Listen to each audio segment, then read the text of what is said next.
Hi hello friends, நம்மளோட தமிழ் புத்தாண்டு ரொம்ப கிட்ட வந்துருச்சுங்க.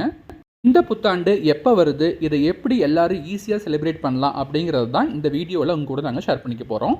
வீடியோக்குள்ளே போகிறதுக்கு முன்னாடி நம்ம சேனலை என்ன சப்ஸ்கிரைப் பண்ணால் பார்த்துட்டு இருக்கீங்கன்னா மறக்காமல் சப்ஸ்கிரைப் பண்ணிக்கோங்க. முதல்ல தமிழ் புத்தாண்டு எப்போ வருதுன்னு தெரிஞ்சுக்கலாங்க. வர ஏப்ரல் 14ஆம் தேதி ஞாயிற்றுக்கிழமை தாங்க தமிழ் புத்தாண்டு. நம்ம வீடுகளில் எப்படி விசேஷத்துக்கெல்லாம் ரெடி ஆகுமோ அதே மாதிரி தாங்க தமிழ் புத்தாண்டு ஏப்ரல் 14ஆம் தேதி வரதுனால ஏப்ரல் 13ஆம் தேதியே வீட்டை நல்லா க்ளீன் பண்ணிவிட்டு வாசலில் தோரணமெல்லாம் கட்டி நல்லா டெக்கரேஷன் பண்ணி வச்சுருங்க. அதுக்கப்புறமா நம்ம பண்ண வேண்டியது ஏப்ரல் 13ஆம் தேதியே நம்ம தமிழ் புத்தாண்டில் முக்கியமான நிகழ்வு பார்த்திங்கன்னா சித்திரை கனி காணுதல். அதாவது புத்தாண்டு அன்னைக்கு நம்ம கண்ணை முழிச்சோன்னே நல்ல மங்களமான பொருட்கள் மேலே கண் விழிக்கணும் அப்படிங்கிறதுக்காக நம்ம பெரியோர்கள் பார்த்து வச்ச ட்ரெடிஷன் தாங்க இது. இதுக்கு நீங்கள் ஒரு பிளேட்டை ரெடி பண்ணிக்கணுங்க. அந்த பிளேட்டில் உங்களுக்கு பிடிச்ச ஃப்ரூட்ஸை வச்சுக்கோங்க. மறக்காமல் கண்ணாடி வச்சுக்கோங்க. அது கூட சில மங்கள பொருட்கள் உங்கள் வீட்டில் என்னென்னலாம் இருக்குதோ அதெல்லாம் வச்சுக்கோங்க.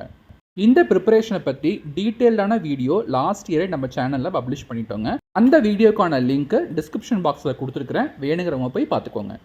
ஸோ ஏப்ரல் 13ஆம் தேதி நம்ம பண்ணி வைக்க வேண்டியது 2 வேலைகள்ங்க. ஒன்று வீட்டை சுத்தம் பண்ணி வைக்கணும், 2வது சித்திரை கனி காணுதலுக்கான பிளேட்டை ரெடி பண்ணி வைக்கணுங்க. புத்தாண்டு அன்னைக்கு நேரமே கண்விழிக்கிறது ரொம்பவே விசேஷங்க. ஸோ அதனால் உங்களால் எவ்வளோ ஏர்லியாக எந்திரிக்க முடியுமோ அவ்வளோ ஏர்லியாக எந்திரிச்சுக்கோங்க. எப்போவும் எந்திரிச்சோடனே ஃபோனை பார்க்குற மாதிரி இன்றைக்கி ஃபோனை பார்த்துறாதீங்க. நம்ம முந்தின நாள் ரெடி பண்ணி வச்சுருந்த சித்திரை காணுதல் பிளேட்டை தான் ஃபஸ்ட்டு பார்க்கணுங்க.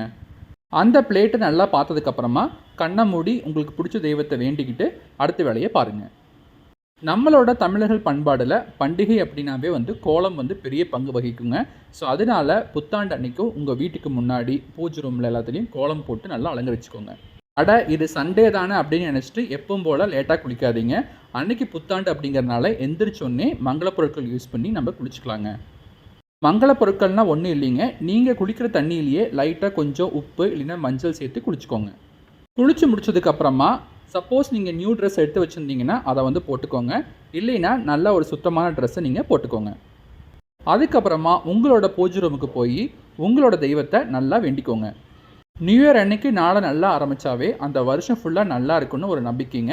ஸோ நீங்கள் ஏதாவது உங்கள் வாழ்க்கையில் புதுசாக பண்ணணுன்னு ஆரம்பிச்சிங்கன்னா இந்த நாளில் கண்டிப்பாக பண்ணுங்கள், நல்லா சக்ஸஸ் கிடைக்கும். இந்த வருஷம் தமிழ் புத்தாண்டு ஞாயிற்றுக்கிழமை வரதுனால கண்டிப்பாக ஃபேமிலியோட நம்மளுக்கு நிறைய டைம் கிடைக்குங்க. ஸோ முடிஞ்சால் உங்களோட குலதெய்வம் கோயிலுக்கோ இல்லை உங்கள் வீட்டு பக்கத்தில் இருக்கிற கோயிலுக்கோ போயிட்டு வாங்க. அது ரொம்ப பெரிய பாசிட்டிவ் எனர்ஜியை கொடுக்குங்க. புத்தாண்டு அன்னைக்கு கண்டிப்பாக ஒரு வெஜிடேரியன் ஃபுட்டு சாப்பிடுங்க. நான்வெஜ்ஜை முடிஞ்ச வரைக்கும் அவாய்ட் பண்ணுங்கள். அன்னைக்கு மத்தியானத்துக்கு நல்ல ஒரு அறுசுவை உணவை ஏற்பாடு பண்ணி சாப்பிடுங்க. அறுசுவை உணவில் எப்படி டிஃப்ரெண்ட் டேஸ்ட்லாம் இருக்குதோ அதே மாதிரி தான் நம்மளோட வாழ்க்கையில் வரப்போகிற வருஷத்தில் நிறையா இன்சிடென்ட்ஸ் நம்மளுக்கு நடக்குங்க. ஸோ எல்லாத்தையும் ஒரே மாதிரி எடுத்துக்கணும் அப்படின்றத தான் இதை சாப்பிட சொல்கிறாங்க. மொத்தமாக தமிழ் வருஷங்கள் பார்த்திங்கன்னா 60 ஆண்டு சொல்கிறாங்க.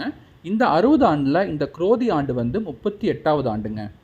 குரோதி அப்படிங்கிற வேர்டை கேட்டோன்னே கொஞ்சம் உங்களுக்கு பயமாக தான் இருக்கும். எஸ், இந்த வருஷத்தோட மீனிங் பார்த்திங்கன்னா நிறையா பகையும் கேடும் விளைவிக்கும்னு சொல்கிறாங்க. பட் ஆனால் இதையெல்லாம் நினச்சி நம்ம யாரும் கவலைப்பட வேண்டியது இல்லைங்க. நம்மளோட எண்ணம் எப்படியோ அது மாதிரி தான் நம்மளோட வாழ்க்கை அமைய போகுது.